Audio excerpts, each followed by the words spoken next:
Good morning, everyone. I'm Kathy Tarchioni. I'm the producer of the Inspector Bark Show. Welcome to Season 1, Episode 3. Now, today we are talking about why money motivates rogue rescues, not rescuing animals.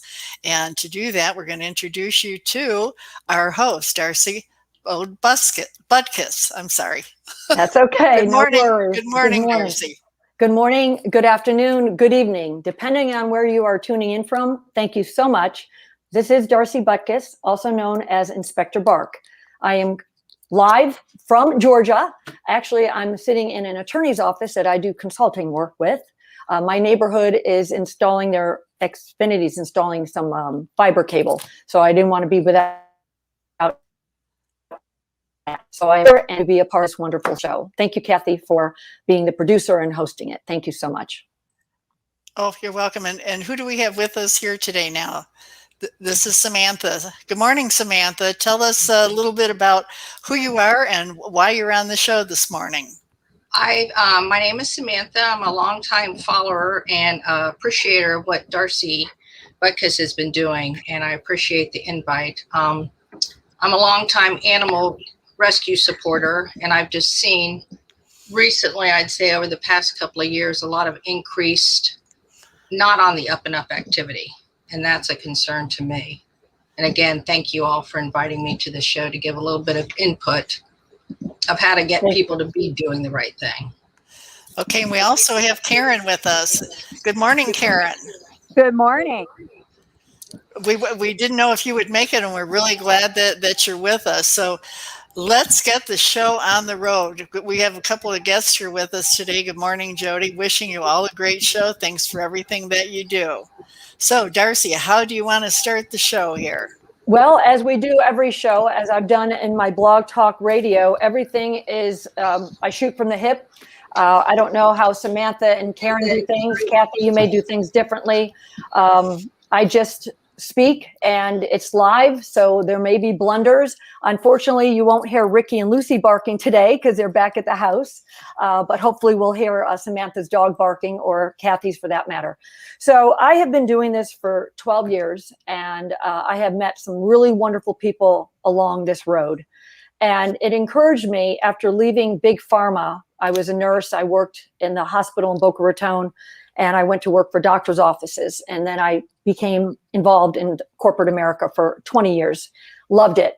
But at the age of about 54, I'm 59 now, I decided that I wanted to change my way of doing things and study to become a private investigator. For 12 years now, I have seen and witnessed with my own eyes some of these animal rescue organizations that are not on the up and up. And it concerned me and it bothered me, because good, kind-hearted people would give their last $5 to help an animal in need. And I saw over the course of 12 years that the money wasn't going toward the need of the animal. And I wanted to be that voice for the voiceless. I wanted to fight for these people that are kind, good-hearted, generous. I mean, we've got people that give $5. We've got people that give $50. We have people that give a lot of money.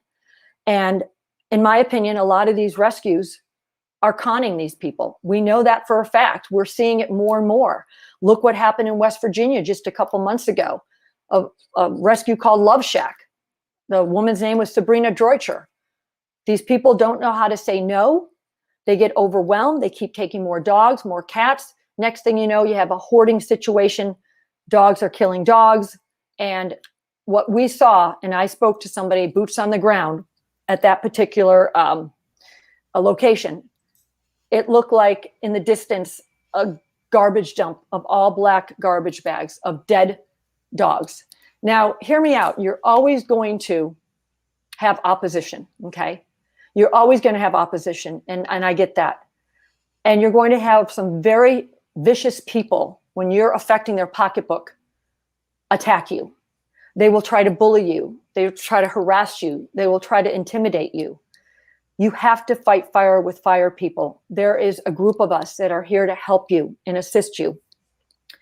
In addition to myself and others, I'd like for Kathy to show you some of the pages that I really want you to take a screenshot of This is a picture here. This is a Facebook picture, gang, of a fabulous Facebook page. Warning, guard dog on duty.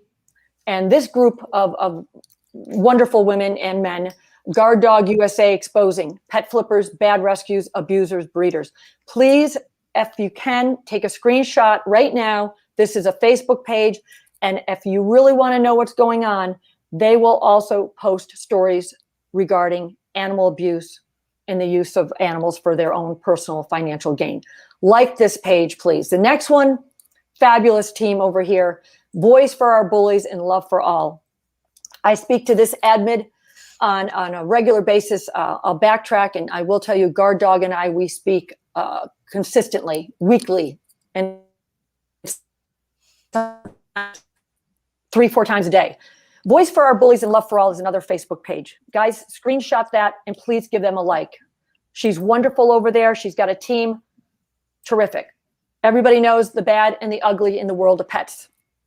This page has been around for about 10, 11 years. It actually started with another great gal who now lives in Orlando, Florida, by the name of Kelly Raya.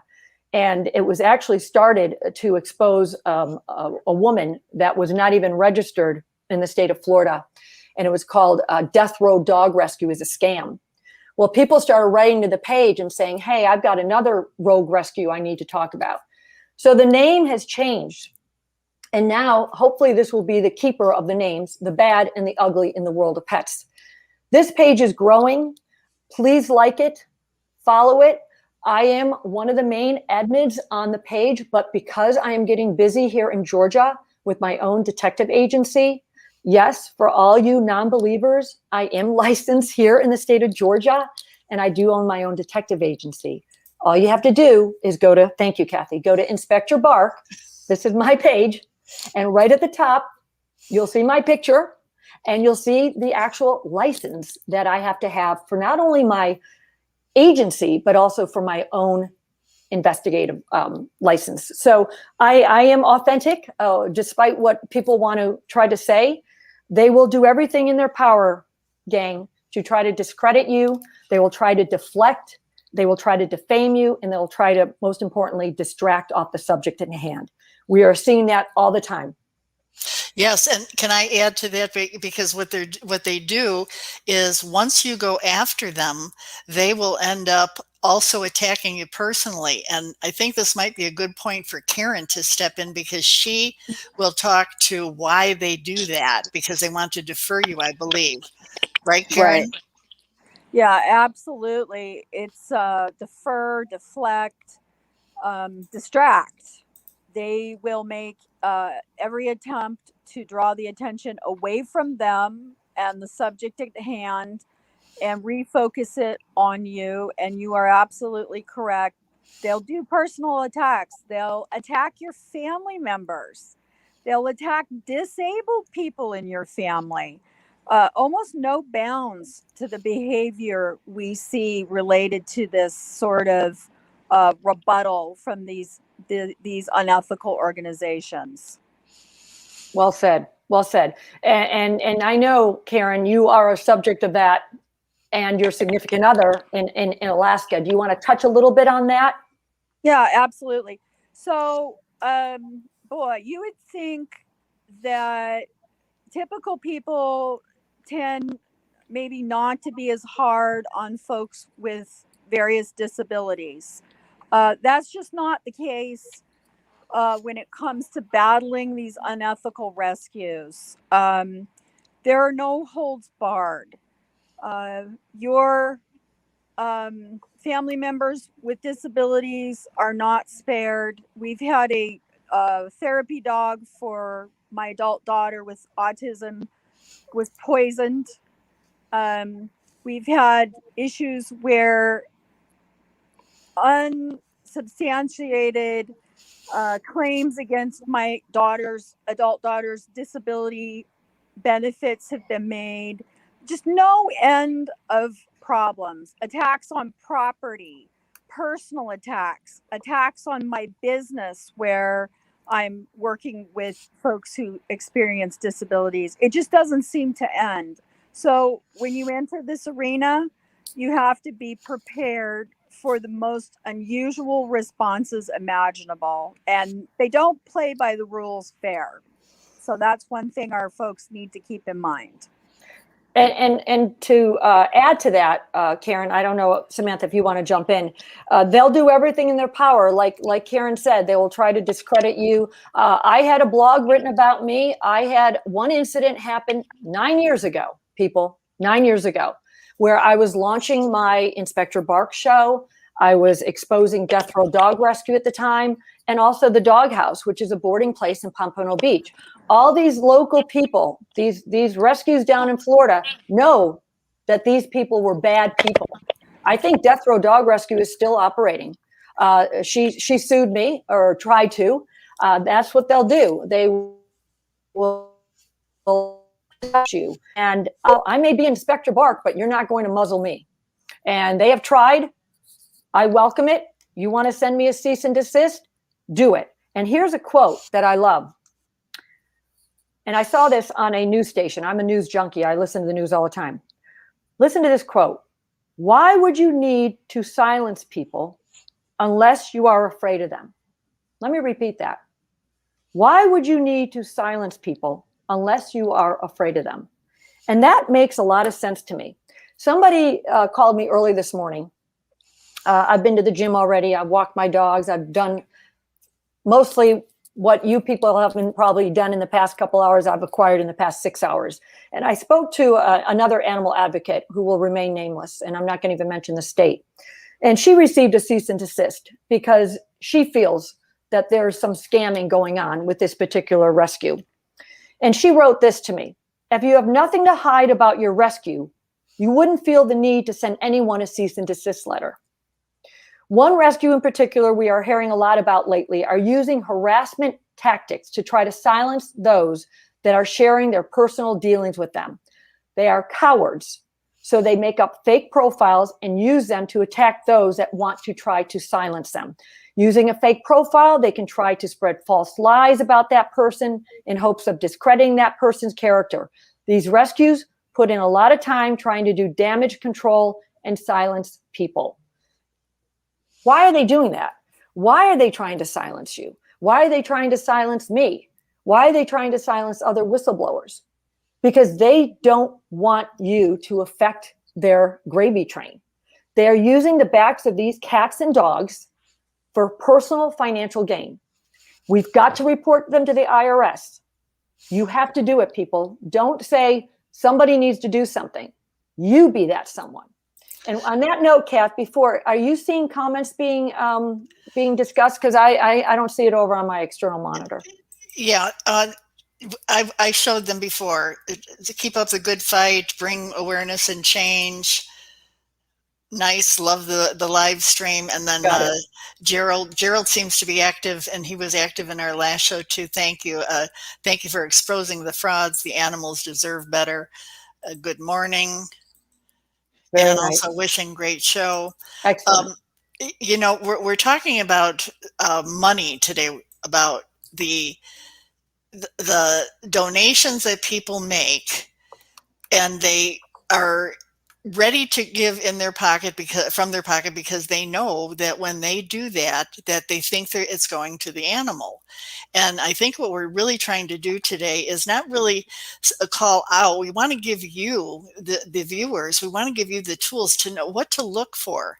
So if you see an organization that is asking for donations and they don't provide a vet bill, or the stamp on whatever they do provide, the date, if they block it out because they don't want you to see it, it could have been an older bill. If you don't see the vet bill, if you don't see any receipts whatsoever, and you don't see what happened to the animal after the donations, where they're all of a sudden the post disappears, red flag, red flag, red flag. So we're here to identify the red flags, and that's what Darcy is going to do, is expose some of the cases. Well, actually one particular case that was really pretty horrific in my mind. So you go ahead, Darcy. Well, first of all, before I do, I'm going to have Samantha jump in, and Samantha, maybe you could share what observations you have made over the course of the years looking at these rogue rescues. The biggest thing that I see is there seems to just be absolutely no concern about the animals. They don't seem to show any emotion when the animals are in distress. And they put up a GoFundMe or however they're collecting their money. And then probably in the middle of the night, we'll see the animal passed away, and then there's never a mention of the animal ever again. There's never a posting of a receipt or a vet invoice with any particular information if that animal's in fact the one that people were donating to. And then they just move on to another animal, which really is a concern to me, because it just seems to me the animals are just a product, and they move on to the next product. And if that product isn't selling, they go find a different type of product, and the animals are the product. And they always seem to find the ones that are in the most distress, because that's a real big trigger for people who are, say, living in another state. It really upsets people. So of course they feel compelled to send money. And that's my big, I find that just, what is it? Theft by deception, I would say, is what it is. Mm-hmm. They're misusing the animal for their own personal profit. Tax-free. Karen, do you want to comment on that? Yeah, I absolutely do. And in fact, Alaska is an interesting place. We have a long history of charlatans, con people, and some of our local residents are sharp related to this. So we see that pattern, and some of our folks have gotten so smart, they are watching the fundraising for a particular animal who is supposed to be injured out of vet, and they're actually calling the vet to find out where the money, how much money has been raised by the vet, and then they're watching as the unethical animal rescue organization continues to raise money, sometimes in the thousands, beyond the actual vet bill. And there's no mention of these additional funds to the public. So that's a case where there actually is an animal, right? And they're raising, funds way beyond the vet bill and keeping them. And then the second one we're seeing is one of my favorites, the birthday fundraiser.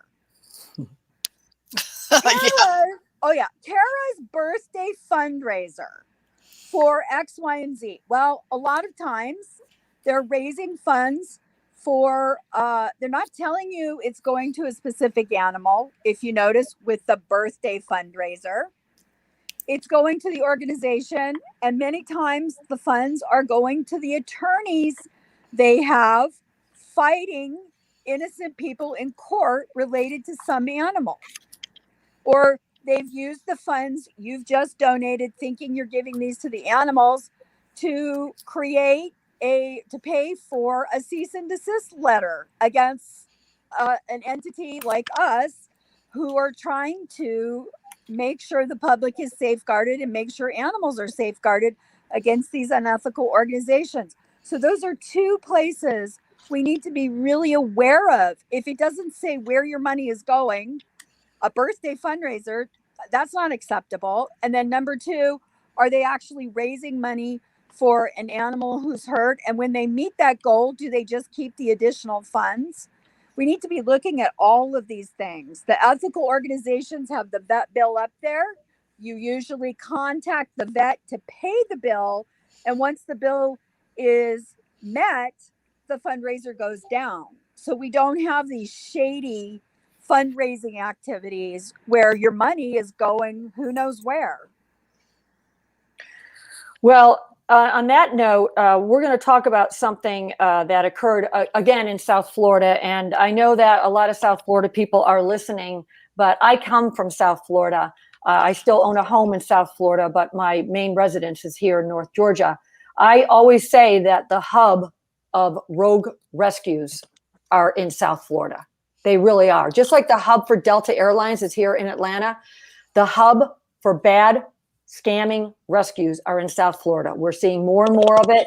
It's like these people are all in their own little circle. And it's not just the rescue, you guys. It's the person involved that's pulling the dog out of the shelter. It's the person that is helping do the fundraising. It's the person or persons that are transporting. So we've got we've just see something that just recently, a couple of us and some of the animal advocates speaking out, 2 Great Danes that were on a transport. 2 Great Danes died on a transport. I've got to get more information on that. And that's another talk for another time. It's very disturbing. I find that these people, when they start seeing the money flow in and these fundraisers, as Karen alluded to, to me, they look at this animal and they completely get emotionally detached, okay? Completely removed and totally desensitized. So I always say it, and I write it down: emotionally detached, completely removed, and totally desensitized. They look at that animal, whether it's a cat, as a functional pawn, all right? Because people, like you said, they're very kind. They want to help an animal in need, but we've got to stop those that are not putting the animal's needs in first and foremost. Let's talk about Cheeto. And Kathy, if you could bring up the picture of Cheeto. This is disturbing, folks. It's a little graphic, so I apologize. Okay. This was made by one of our animal advocates on our team. In memory of Cheeto, your life mattered. What happened is this particular cat on Sunday, June 6th at 1:28, next slide, please, Kath. You'll see that Jocelyn Bear, we feel, let this cat die, okay? People stepped up. We've got all the screenshots. We've got the proof to help get this cat immediately to the vet.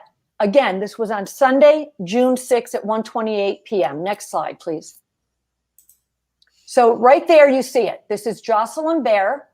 Don't be confused by her Facebook profile. She changed it. We see that pattern happen a lot. When we expose somebody of this nature, they will automatically change their Facebook profile to confuse the people looking for her on social media. So you can see here, June 6th, right underneath her name, 1:28 p.m., okay? We verified, along with other concerned animal advocates, that something was not right. Why wouldn't you immediately scoop this poor cat up that looked like it needed medical attention to get it to a vet? And we did confirm there were vets open.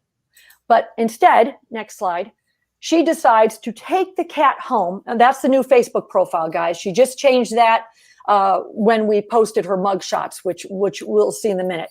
Don't go off of this slide. Back up, please. So sorry. If you look in the bottom right, that doctor right there is the doctor that she sends most of her cats and dogs to. His name is Dr. Diaz, okay? One of our animal advocates on our team called there on that Monday, June 7th. Stay on this slide for a sec.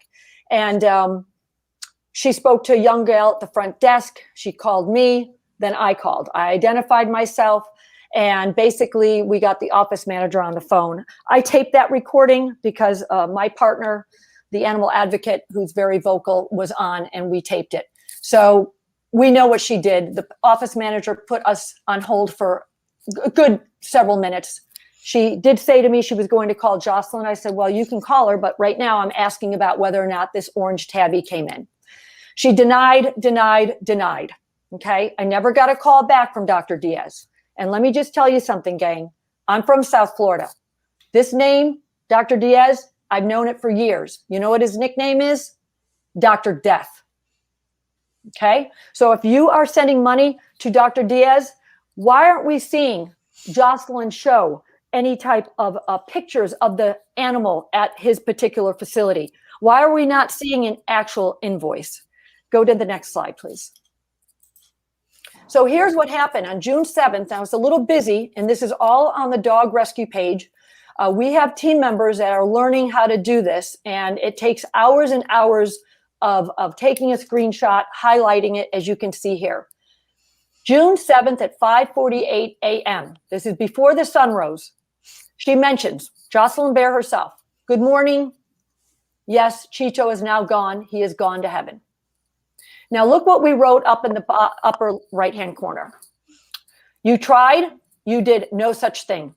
You did not make an attempt to take Cheeto to a vet on Sunday, June 6th, after you found him at 1:28 p.m.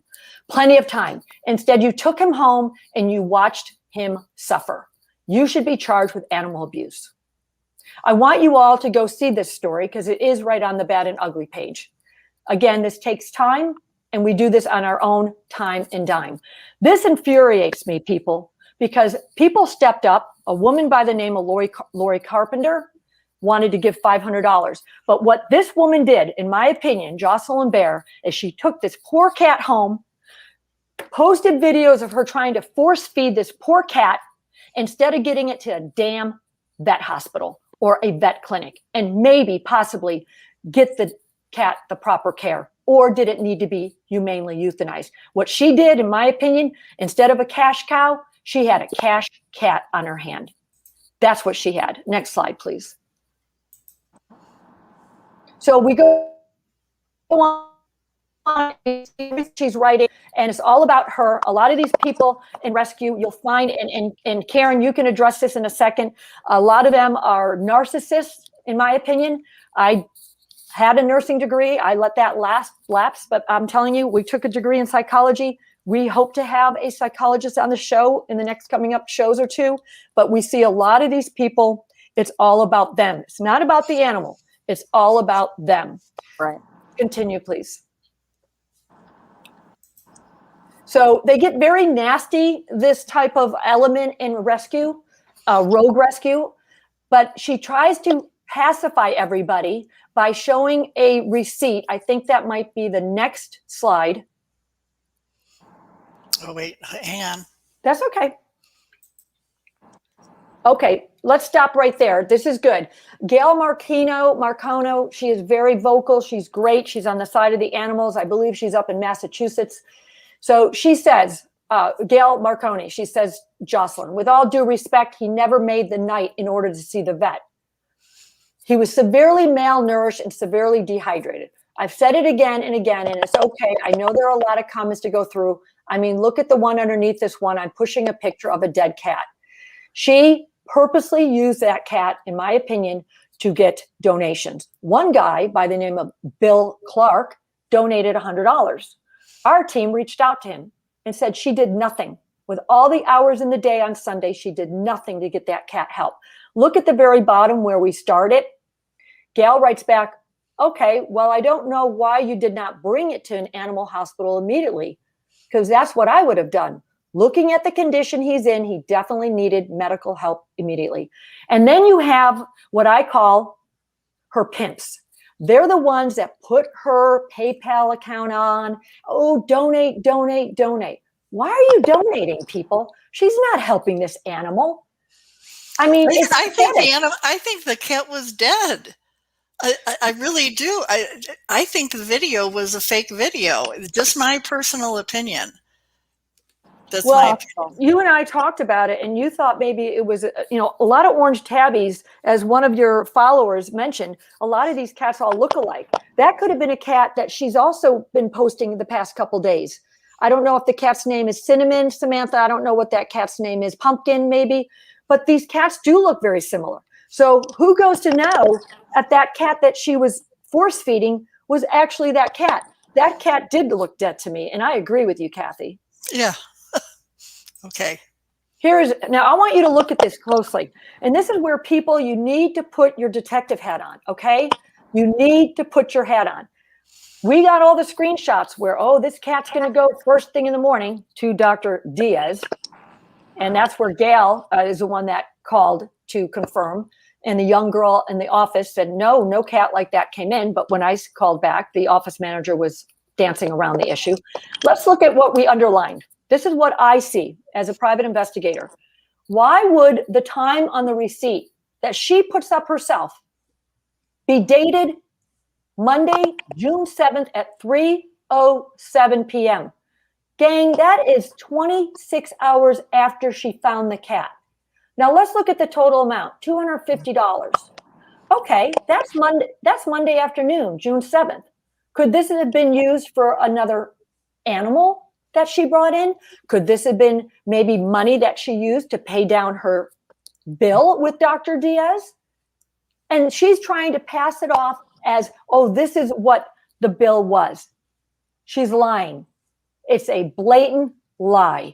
And she has scammed a lot of good people. And we feel, and I think, Samantha, you're tracking it with your team, that maybe just possibly the bad and ugly team have put a dent in her getting any donations that she doesn't deserve. Is there more slides? We got this one then. Okay, this woman, now watch this, gang. Let's read this together. Donna Sage tags Jocelyn, says, Bill Clark is politely requesting his $100 donation returned to him since it wasn't used for the vet. Okay, here's where this nasty person comes in, who lives out of state, out of Florida, Jennifer Harrison Lear. She tags Donna Sage and says, Bill Clark will have his money back, Shirley, and you will rot in hell not understanding a fucking thing about rescue. Nice language, right, gang? So your cave, whatever the hell you do, and do not attempt to do anything with rescue again.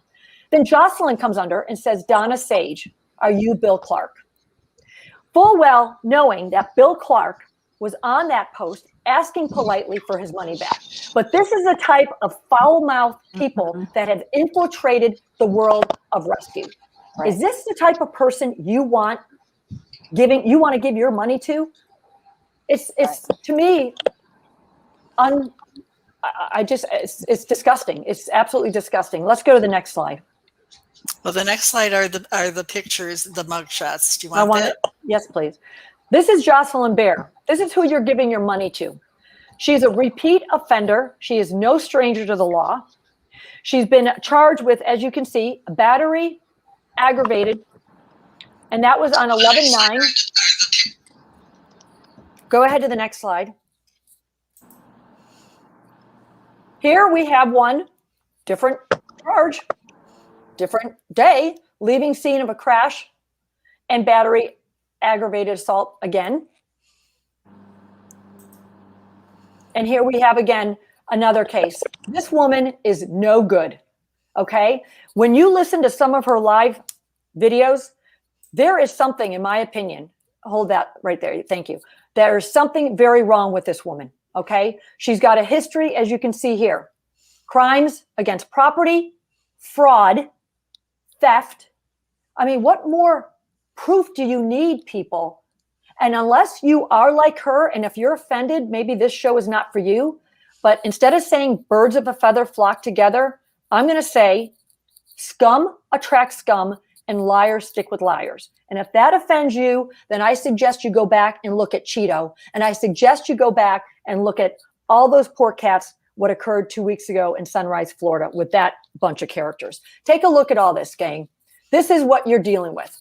This woman should not be peddling for donations. And I don't know how she got her 501c3 reinstated, because I do believe, and I'm going to go look through this. Anybody can print this off. It's www.irs.gov. You can check for all the charities throughout the country. And keep in mind, IRS is federal, okay? It's not state, it's not local. They're the ones that issue a 501c3, people, and they're the ones that can revoke it. She's been reinstated. I don't know how the hell they reinstated her. I have a feeling she probably lied on her application, because I do believe that you cannot have any type of criminal charges. Why would they allow somebody to do that, a tax exempt, to have a criminal background? It doesn't make sense to me. So we're going to look into this, and we need people like yourself to file complaints with the IRS, because this woman should not be operating. Continue. Thank you. Okay, maybe what we should do here for a second is we've got some questions, and they're not necessarily relating to the Cheeto story, but it's kind of relevant. We've got Gina here who says, could you touch on how cat rescuers, not rescues, get by with this so much easier? We see a lot of this in the cat community.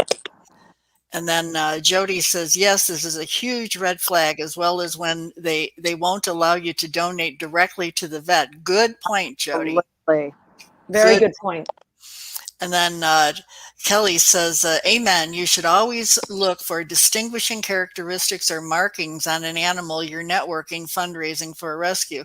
If the animal is a purebred dog or a cat, there's so many that look identical. How would you know? Scammers depend on you not to recognize the difference. Yes. Yes, exactly. And then Stacy says, Jocelyn Bear has done fraud for many years, theft by deception. Mm-hmm, mm-hmm, mm-hmm. And that's what Samantha mentioned, theft by deception. I also believe that is consumer fraud. I really do believe that. I mean, to use Cheeto as a cash cow / cash cat is so upsetting to me. How do you allow an innocent animal to suffer? And there are evil people in this world. We talk about it all the time. Karen and I, you and I speak about this. There is evil in this world. We've got child sex trafficking. We've got human trafficking. We've got drug trafficking. And we've got animal trafficking. And these people have found a way to use the backs of these animals to prey upon the good, kind, empathetic people out there. And we are going to help stop their gravy train. You can try to you can try to defame me. You can defame me all you want. You can send me all the cease and desist letters you want. Okay. We will go to court. If you want to file a lawsuit, file that lawsuit. Okay. Because if you want to prove libel, slander, and defamation, you better be ready to open up your PayPal accounts, your bank accounts, and everything else. You're not scaring me. Matter of fact, on the last episode, somebody brought up, and I think it was, Kathy, you have a good memory. It was an Ellen, Ellyn Madison. We were talking about this. And she brought up the fact that she's been threatened. And we read the ticker tape by a rescue called Humans and Animals United, also down in South Florida. Okay. The founder is Rosa Fund. We read that on the ticker tape. 10 minutes before, I think not even after 10 minutes after the show ended, Rosa Fund personally sent me a text message because she has my number and made some very harassing comments. And I told her to do not contact me again. But it has been known that she is doing this to people. And these are the type of bullies that we have that have infiltrated into this rescue world. Saving Sage 2 weeks ago, how people cannot believe that she's not involved in what went down with this Michelin Joy and her partners, Cassandra, Lee D, and this Jessica. Oh my goodness, the intel that's coming into us, we see it. It is pure and simple, people. They are doing the backstroke and they're making themselves look good, but letting Michelin Joy be the scapegoat. And if you all don't know what you're seeing or hearing about, go to the Bad and Ugly page. Go to Guard Dog. They've got the story. And Michelin Joy, I think, has a court hearing one day next week. This was all a group effort. And when they saw the money coming in, and we see all the fundraisers, all combined names, you tell me they weren't involved? How the hell are you partners with this woman who dumped these dogs all by herself? She was your scapegoat. She's your person that goes and does the dirty deed. Okay. Now, guess what? She's out of the picture. So who are you going to use now? Well, many eyes are watching. Several eyes are watching. And if people, you know something, say something.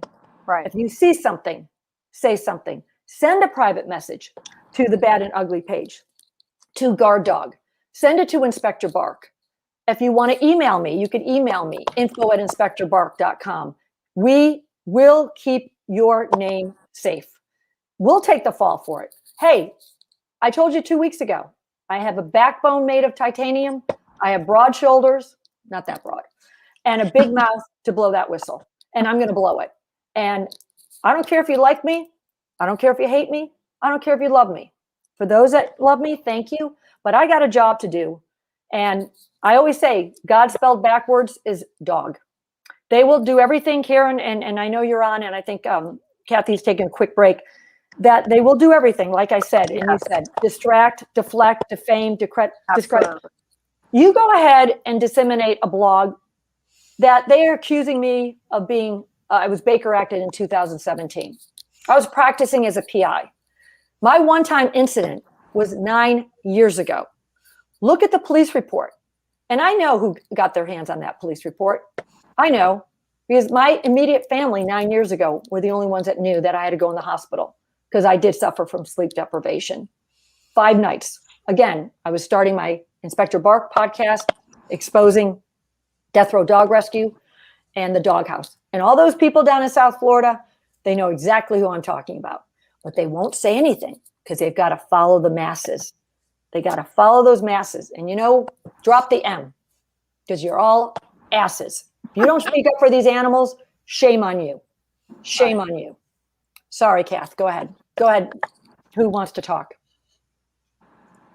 I think that what Karen should do is talk about the mentality Yeah. of these people. This is something that we're having a very difficult time in understanding how they feel that this is okay to do it, and it's all for the sake of money. Really? Right. Yeah. Well, and I think that's really the crux of the matter.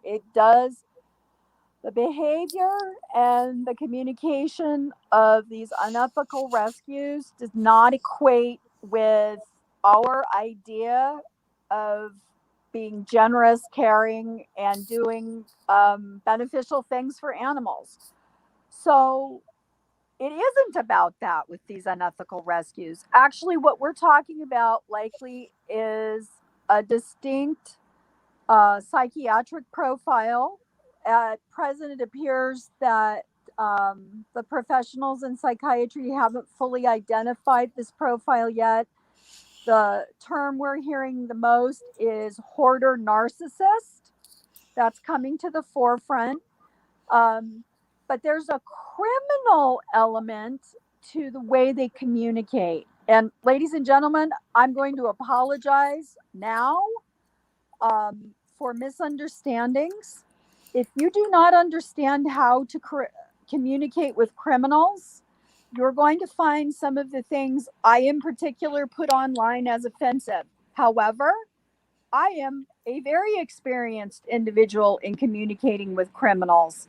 When I have someone coming toward me who is trying to pull a con, I am most certainly going to communicate in a way that I've found effective communicating with criminals in the past. And that's what I'm seeing. I'm seeing an element of cons. I think they're trying to dupe the public, these unethical rescues. They are extremely nasty. They make personal attacks. They deflect, defer. They will try to find something from your past and emphasize it versus focusing on, say, for instance, a very injured animal, a cat who needed care, who wasn't cared for.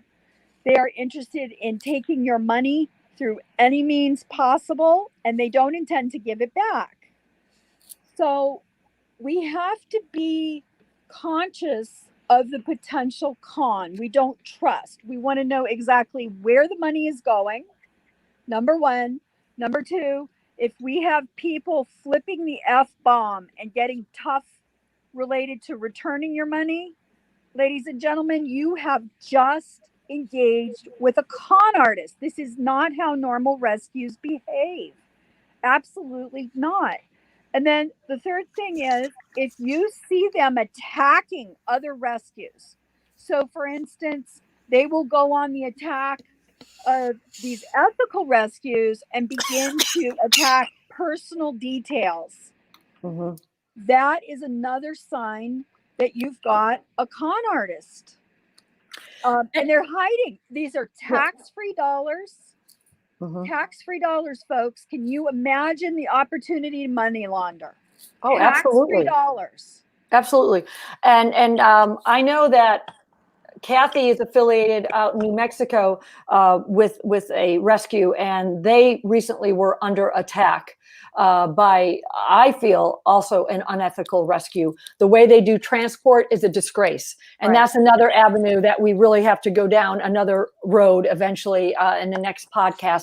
But I'd like for you to bring up, Kathy, if you will, very good point from One Last Good Home Dog Sanctuary and Hospice. Can you take a look at this? I just asked her, and I hope she's still watching. I'd like to know what state she's in, okay? And I'd like, maybe CT stands for Connecticut. I'd like to have her expand on this, because one other person made a comment that the IRS, here it is, very good, Brandi Hines, IRS does not do background or fingerprints. They hand out 501c3 status like candy. They even granted a convicted felon status. Hey, Brandi, do me a favor. If you're still listening, would you send me a private message, Inspector Bark, on my page? And I'd like to talk to you, please. This is important. I want to send a letter to the IRS. They really need to start coming down hard on these rogue rescues. Yeah. There's too many of them that are taking advantage of our good, kind people out there, whether you're $5 on disability or you're a wealthy person and you just feel, the need to help. Because when you talk to these people, and I just had a conversation with a wonderful woman a few days ago for a half hour, you could hear in her voice that she can't believe it. How can a rescue use an animal to scam? It's big. It's lucrative business, people. And the type of element, again, the type of element that has infiltrated into the world of rescue, it's hurting those good rescues out there. And we've got to have you guys help fight this fight. Don't ask us to do the work. We will help you.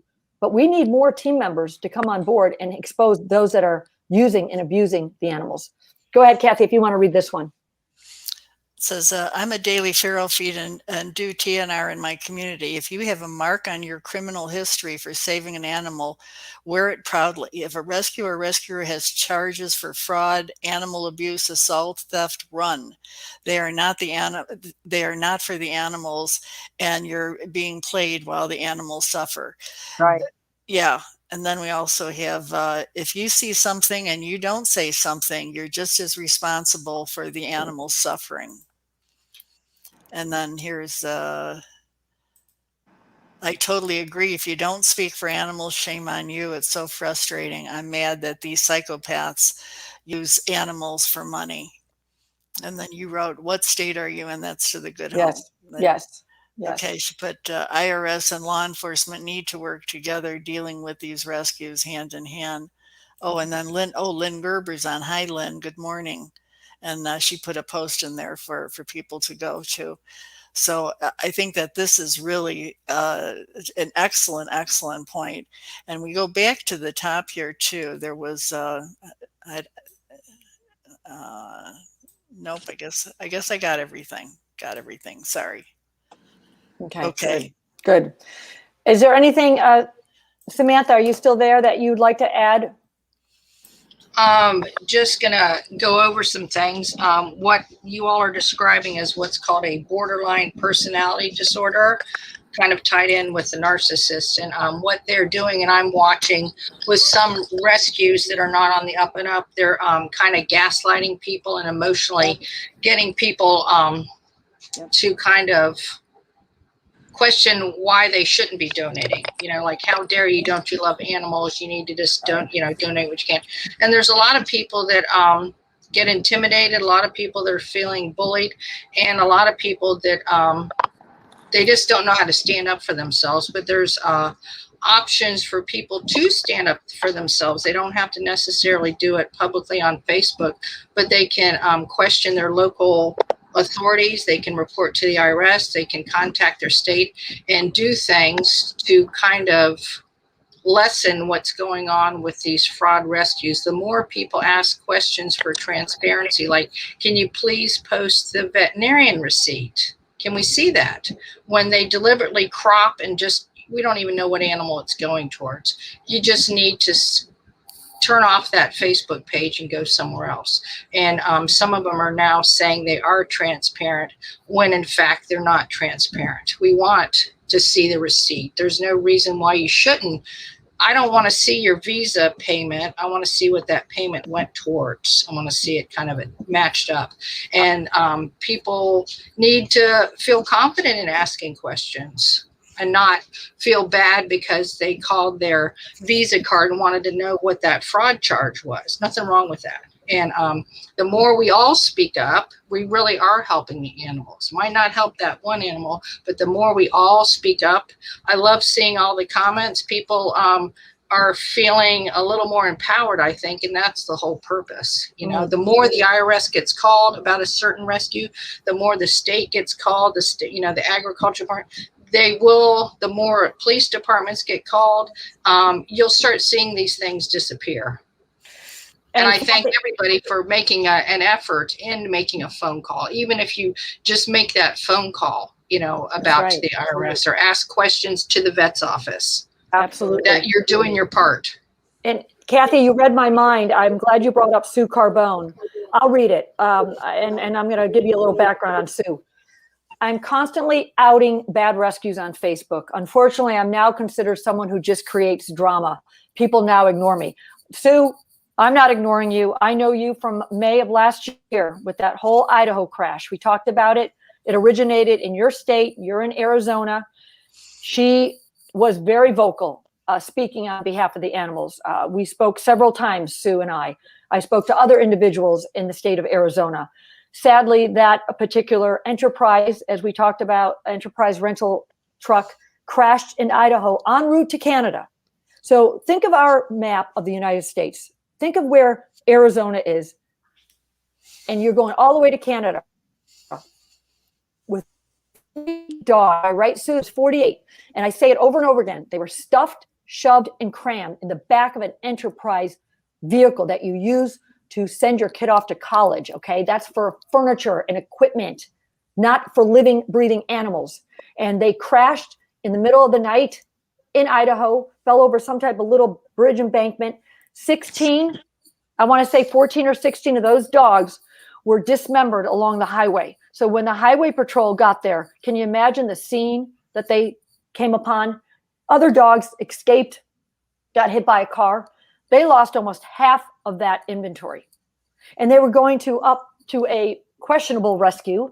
And when that rescue came from Canada, COVID, into Idaho, that particular founder of that rescue had no paperwork for these dogs.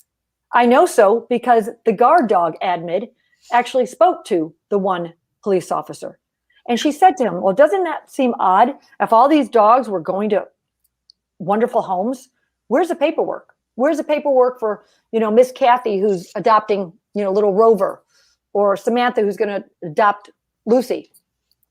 These people, God knows where they were going. Were they going to a dog fighting operation? Were they going to an experimental lab? The general public is just so unaware and naive to this. And this is my goal, along with the team that I work along with, to bring public awareness and to make sure, you're donating to a reputable rescue. And so, Sue, you are awesome. You are the best. Keep fighting. Keep blowing that whistle, because it does pay off. Okay, so one last good home says we are in Southwest Washington State, about 45 outside of Vancouver, Washington. Would never have selected this area knowing how terrible the veterinary community is. And so anyone saying they are rescue in this area is very questionable.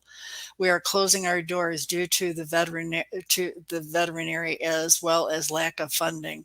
Well, that's a shame. That's a shame. That is. And let's see, Jill says, the fact that Saving Sage and other rogue rescues haven't been shut down yet is shocking to me. They wouldn't have a reason to attack people if they didn't have anything to hide. Mm-hmm. And that is really very true. And I wasn't going to talk a lot on this show, as you know, but there's some things that I am going to bring up, but we've got a lot of questions here and a lot of comments. One says, we don't ignore good people such as yourself. We admire you and are glad you joined the good side of rescue. Thank you. And one last says, through our 20 plus years in rescue, a high proportion of rescues people do have mental health issues and are often on disability benefits. I was you read my mind. Bingo. That's Karen. Karen, you know how to respond to that. Yeah, absolutely. That's what we figure about 70% of the rescues are these unethical rescues are folks who have mental health issues, and they seem to behave somewhat similarly. So again, what we're hearing in the literature right now is narcissistic hoarder. So that seems to fit the profile. And then I wanted to make a comment on the rogue rescue issue and the IRS and all of that jazz. So if people need help reporting a rescue, that's one of the things we do, right, Darcy? Yes, absolutely. We can help look at the business license, the nonprofit entity, historical searches on the business, sort of their tax status. And then you can cross check to see if there's criminal history. That's part of what we do. A lot of times when there's smoke, there's fire. And helping dig up some of that history is what can help effectively report these rescues. But in communicating with these rescues, we have our hands full. When you talk about communicating with narcissists, that's not an easy thing to do. They often pull in special negotiators to do that sort of thing. So the general public is going to have difficulty with these highly manipulative people. And you will see that play out on our Facebook pages. The arguments that occur are not simple arguments with these rescues. They get very, very vicious. So. Yes, they do. And let's see, we've got a couple more comments here. Some veterinarians may be involved with the rescue scam. Yes. And then these poor dogs. And maybe ask a volunteer at rescues that they feel are scam, see what they say. And Lynn says, are you putting a link together for donations to support your work? Though this work is grueling, we understand your need for financial help. Yeah, that's right. Well, Lynn, you had mentioned up here all Colorado rescues, and I wasn't going to do this, but I am going to do it. I'm going to show this. This is a rescue in Colorado. And we talked before about asking for donations, and I just want to read this. Here's a little dog that they call Pooh. They raised $5,285.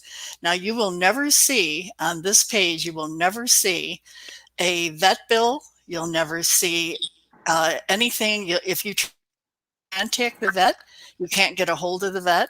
And she'll say things like, little Pooh is going to cost us more than $4,000. But we know every penny is worth it. If you can donate, please do. Every little bit helps, truly. We have 13,000 followers. If each follower gave $2, that would be $26,000.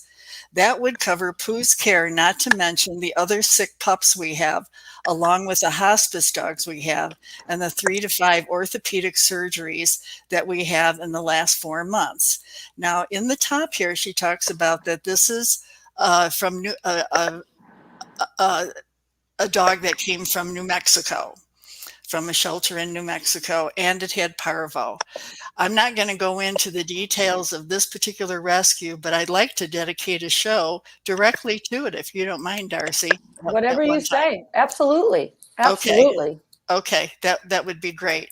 But it's places like that that make your blood boil, because you'll never see a follow-up. The next thing you'll see is either the dog is dead or the dog is adopted. But where did it go to? Do you see the vet bills? No. When you question about it, you can't get any answers. So those things are very, very, very suspicious to me. Absolutely. So let me address Lynn. Lynn, we are working on that. We've got a brochure regarding Inspector Bark. We are sending a welcoming letter to animal welfare companies, organizations, people that love animals, that donate greatly. I mean, we will find you, because we've got to get this information out to these people. This is hours and hours of work. It is hours of work. I don't get paid for it. Yes, there was somebody that sent a nice donation 2 weeks ago. It was very nice. It was a $20 donation. Then there was something a few weeks back before I even started these live podcasts. But I like to share that with Guard Dog because she does a lot of work, and we need a team. And I can see us really having 4 of us on the team. Another great company that I failed to mention is animalvictory.org. They are, keep in mind, they are for profit. And you see their petitions all the time. And I think per Ginger, who just commented before, she's a big fan of animalvictory.org. Do like their website, do like their Facebook page. They do all these petitions, spend hours and hours. But again, they do get donations, and it is for profit. I will never become a nonprofit. It's not, nope, I'm not going to do it because these people will want to know who the donors are, and they will viciously attack them, harass them.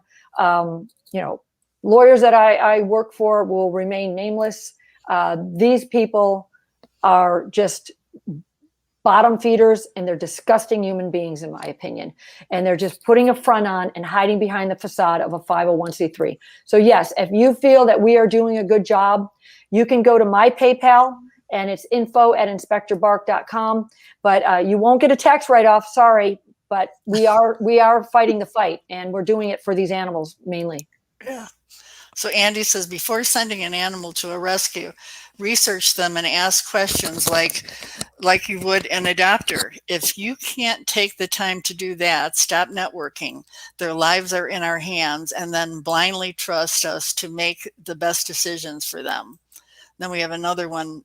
Beth says, individual people wanting to help dogs, cats get rescued, as well as shelter rescue coordinators, need access to valid information quickly to check out rescues before donating or letting rescues have dogs or cats. This is a huge issue and an excuse for not checking out rescues. We need a national solution, or at least by state. Totally agree. Mm-hmm. And then also Jody says, Canadians eat dogs and horses. Make no mistake. Oh, gosh. Yeah. Oh. So how about China? It's terrible. It's terrible. Yeah. I told you, we live in a very evil world. And you just have to, be aware of your surroundings. This is why I love being with my dogs more than people, to be honest with you. Because I see so much abuse upon the hands of human beings, and it's disgraceful. It really is. Well, I'd like to bring something up, and I wasn't going to disclose. I'm not feeling very well, folks. So I do want to bring something up that I hope that Karen will help me with this. Sure. We have a rescue here in town named Cherish Canine, and Carla Baker has now decided to go after people personally, on a personal level. When a rescue does that is a 501c3 that goes after somebody personally, I get very concerned over that. So I want to set the record straight. She posted that my son is a sexual offender, and she made the community feel that they were in danger. Well, I want you to know that I have a stepson who is mentally ill, and yes, he did spend time in prison, and he is labeled as a sexual offender. He fell through the cracks in a system that didn't allow him to protect himself and take care of himself.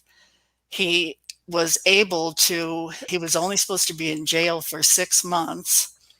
And because he didn't know why he was even there, he has the mentality of a 10-year-old now, and he's almost 50. But he writes like a 6-year-old. He is on medication. He doesn't know what to do, why he was even in prison. He actually had consensual sex, but he got accused of a sexual offense. And because of that, when he was in prison, he didn't know why he was there. He ended up trying to kill himself. Oh, boy. He ended up trying to kill himself. And in doing that, he ended up getting more of a stay. Every time he tried to kill himself, they put him in maximum security. So for 12 years, he ended up in prison. 10 of those years he spent in maximum security. His dad did not get to hold him or hug him and even when after he passed, he never got to hold his son for 10 years. He only got to see him in shackles through a glass window. My son is not a sexual offender. He's not my son. He's my stepson, but to me, he is my son. And how dare you, Carl Baker, go out unpublic and try and discredit this wonderful guy. If you've got a beef, it should be with me, not with him, because he has far more class than you do. Absolutely. That's all I have to say. Absolutely. And Karen, if you can back me up on why would somebody do that? So you are absolutely right. And I have suffered attacks on my own child with disabilities. Can you imagine the therapy dog of an adult person with autism being poisoned, brutally killed in your backyard? These personal attacks that have absolutely nothing to do with rescue are made. And it's typically a person with narcissistic personality disorder who is going to deflect in this way. It's a smokescreen to draw attention away from the central issue. The central issue has nothing to do with Kathy's son, has nothing to do with my vulnerable daughter.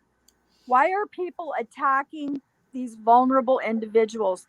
They're trying to silence us. That's why. And that's discredit as well. Yes, absolutely discredit. It's a smear technique. It goes along with how they are going to treat the rest of the public. Look, if they will treat another individual the way that they've treated Kathy and treated myself, folks, what makes you think they're not going to treat you that way? They're going to do this. They have a long history of behaving this way. Mm-hmm. Many times these personalities, very abnormal personalities, are honing their skills on the public who is coming to them to adopt dogs. They've got people in a vulnerable, trusting state, and they are going to take advantage of you. Look at how they're behaving. This is not acceptable. Kathy's son has nothing to do with animal rescue.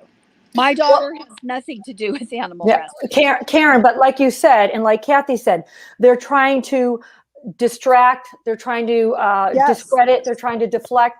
I mean, this blog or two blogs that were written about me is from a woman that I never met who is a drifter with her husband. He's another lowlife, owes child custody to a previous manager and get previous marriage. And get this, the woman, and we talked about this 2 weeks ago, her real name is Jennifer Ann Jersey.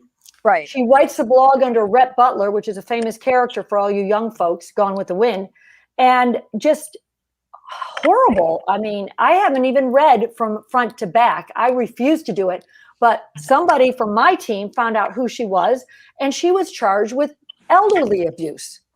Elderly abuse. So if you're going to knock the hell out of an elderly person, you're going to do it to an animal. You're going to do it to a child. These people, again, they all, and you see it. We see it in their conversations. They're the biggest idiots out there because all you have to do is watch their conversations and you go, oh, that's a hoarder. Oh, that's a hoarder. Right. Oh, this one's been charged. They all in the same circle, you know? They communicate like criminals. And they communicate and they speak like horrible individuals. Yes. Listen, I'm no, do I drop the F-bomb? Those that know me, of course I do. Would I be writing that publicly on a social platform? Would I say it on a live podcast? No. These women use the most vulgar terms to each other. I mean, the C word. These are low-class individuals that can't get a decent job, and they've decided, let's use the backs of these animals and make money off of them. And they're disgusting. And again, I'm going to say, scum attracts scum. Liars stick with liars. And Carla Baker also made comments about me. And Carla Baker, you are a pathetic person. And you know what? Karma is coming for you as well. Yep. Okay. It's also an intimidation tactic to cause fear on others that might want to speak up. Yes. Fight back and don't fear them. They fear you once you don't back them. And that's part of the narcissistic side of it that Karen has been excellent in teaching us about. She's been so instrumental in giving us all the tools necessary to identify why these people do these things. And when I see these rescues that are are absolutely going after each other, cutthroat, and they will destroy a good reputable rescue by putting out false information and lies with the intent, pure intent, to bring them down. And when they bring them down, they think, Yahoo, I brought them down. I was able to accomplish what I did. But then what they forget is, what about the animals that suffer? Because that rescue is no longer there, transporting, rescuing, saving lives, adopting. Right. So what happens to those animals? Well, Are, and that, are, go ahead. I'm sorry. no, so it makes my blood boil when I think of all the things that are being done and why they're doing it. And I know Lynn is experiencing the same thing. I know I am here in. I've washed my hands of it. I will never be involved in rescue. Never. It's just too cutthroat. The But you shelters. you just let them win. You just let them win. No, Karen. I'm coming at it in a totally different way. You guys, Okay. you all wait and see. Okay. You all just wait and see. And you know what? Let me just jump in here, Karen, before you say something, because here's another quote, and we put it up 2 weeks ago, and I love this quote, and I say it over and over again because it's true. The more effective you are, the more they will come after you. Never stay silent. I'm going to repeat that. The more you are, the more they will come after you. Never stay silent. I'm never going to stay silent. Again, I'm Inspector Bark, and you're not going to muzzle me. If you want to bring a lawsuit onto me, bring a lawsuit. I welcome it. Yeah. And Gerald, I love this guy. Gerald, he says, they are emotional terrorists. They all hang from the same bad tree. Yes, they do. Yes, Yeah. they do. Sorry, Karen. What were you going to say? I think Kathy made, and you both made excellent points. The moment we see their true motivation, the unethical rescue, which is money, power, and not the welfare of animals, you have the true picture. So when you see that, you know you're not dealing with people who are motivated to save, rescue animals. They're in this for something else. Mm-hmm. And lest we be misjudged, we are not here to destroy rescue. We are here to expose unethical rescues. We are 110% for the ethical rescues out there. In fact, folks, we want to see you have additional funding. We want to see you have the animals that don't belong with these other terrible organizations. The hoarders and Yes. the narcissists, yes. Absolutely. They should not be doing this. We need to continue to move toward having regulation that is going to eliminate these types and allow our good ethical rescues to move forward. And then the third thing I wanted to say is, if you think that fraud and scandal is not associated with nonprofit organizations, please check the media. There is so much media attention being given to scandals surrounding nonprofits. What would make us think that animal rescue nonprofits don't have the same high percentage of scandal and scam? They do. And unfortunately, we do not have regulation at this point to counter it. And what we do in place of that is we do whistleblowing. And we're trying to educate the public regarding the red flags. The red flags are tough, folks, because you're coming in with this assumption that rescue is good, it's philanthropic, so your guard is down. But we want you to come in looking for those good attributes so that you do not support animals being abused and neglected, so that you do not unwittingly become involved with these organizations. listen to what we're talking about. Our lives have become very difficult because of our affiliation with these nasty organizations. You don't want to get involved with those places. You want to go to the good rescues. And we're here also to help you identify those. Excellent. Very good point. Yes. And Lynn says, are you focusing on a specific industry? What is your mission and goals for Inspector Bark, Darcy? Well, Lynn, I would love to chat with you again. We have not spoken in a few weeks, so maybe we can catch up this weekend. I think that you received my brochure via PDF, and if not, I will resend it to you. I will talk to you about that. But my goal is to align myself and my team members to work with animal welfare organizations. Let's say, for example, whether it's Purina or Chewy.com or Tito's Vodka. They give a lot back to the rescue. However, these people don't do a deep dive like I do, like I'm able to do, like my researchers are able to do. I encourage some of those that work with me. Go for your PI license. It gives you credibility. It really does. When you speak to law enforcement or you speak to government, whether it's local, state, federal, it gives you credibility. And now that I own my own detective agency, the sky's the limit. And I named it Inspector Bark. I should have named it Inspector Paws because, you know, these cat rescue people out there, they're just as bad. And they need to be called out. But one thing that Kathy did say, and Karen, you touched on it. Kathy, you mentioned, don't these people care about the animals? What will become of the animals? Right. And you're seeing it already happen, Kathy, in New Mexico. What they don't, Lucy, and they're everything to me. I love them. I love them more than my own kids. I really do. And but see, now if they want to get to me, what are they going to do? And this has happened. I have spoken to whistleblowers all over the country, just like what they did to Karen's daughter. They'll figure out a way to hurt those that you love the most. And they'll figure out a way. I've had somebody that their dogs were let out of their gate.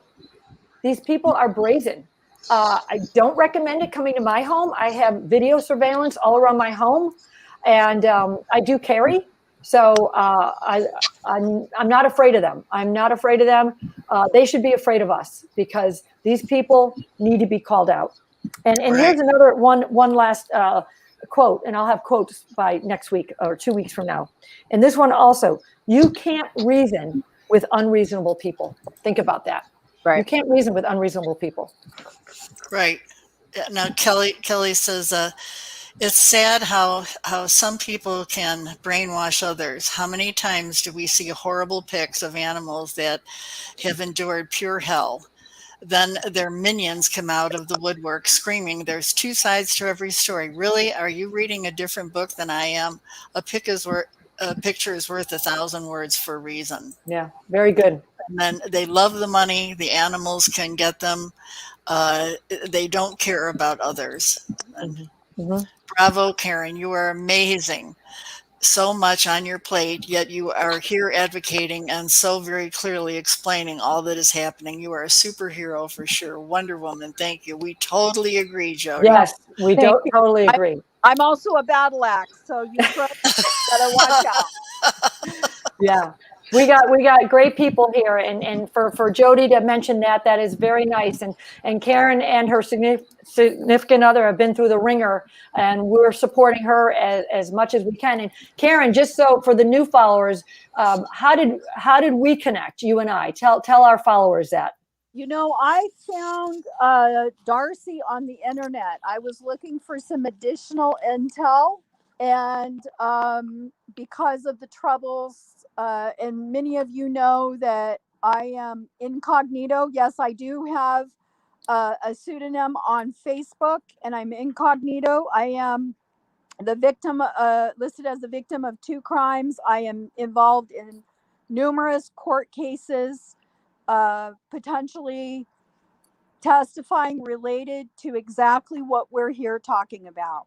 Mm-hmm. So sometimes I get picked on for all of that, but I do want to remind people there is most certainly a valid reason. But I discovered Inspector Bark, and I was absolutely so happy to discover the detective agency because it was helpful, and also learning that we weren't alone in our experience. And that's one thing I also wanted to say to people. If you are experiencing something with one of these rogue rescues, you are not alone. We are out there. We have been through it, and we are here to help you. We will be like bark on a tree. We will surround you, support you, and help you through this process. Okay, so let's talk about for in 2 weeks. I know that we're planning on having your favorite guy.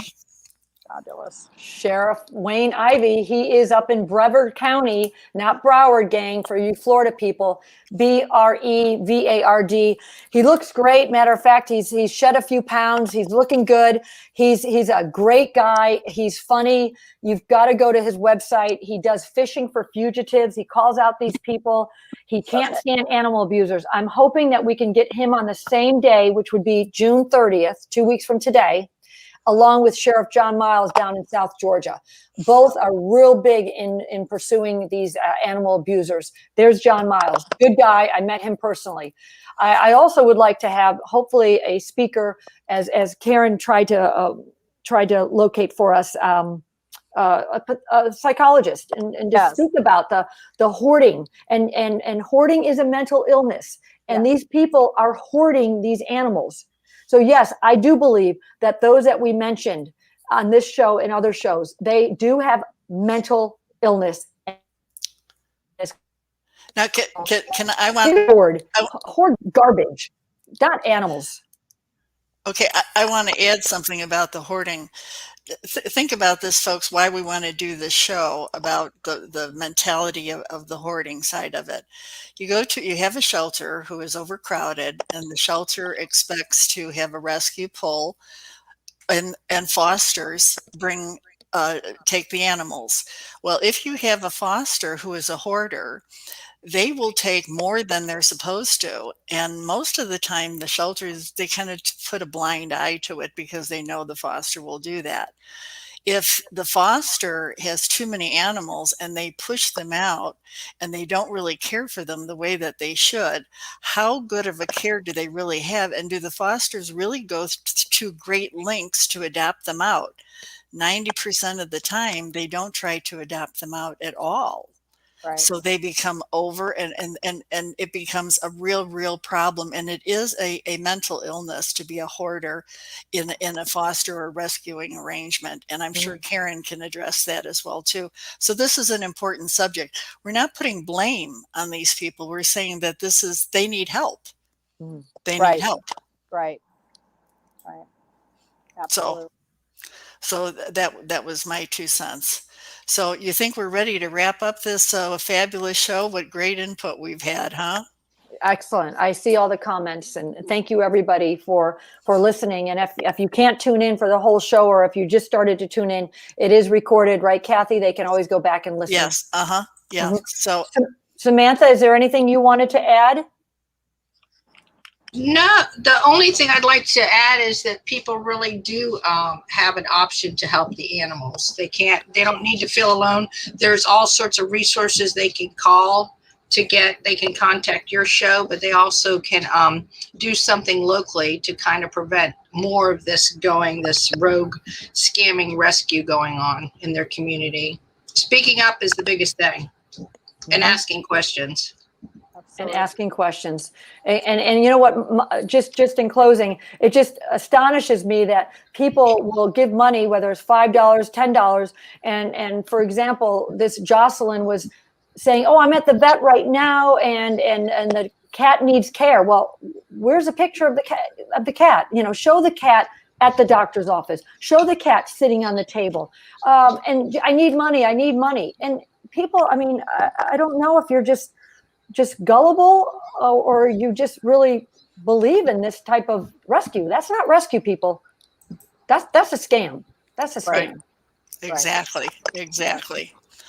Okay, well, everyone, thank you so much. We've had great input, and we'll put a link so that for those of you that would like to donate to help Darcy continue with what she's doing and building this fabulous network of professionals who are not going to back down.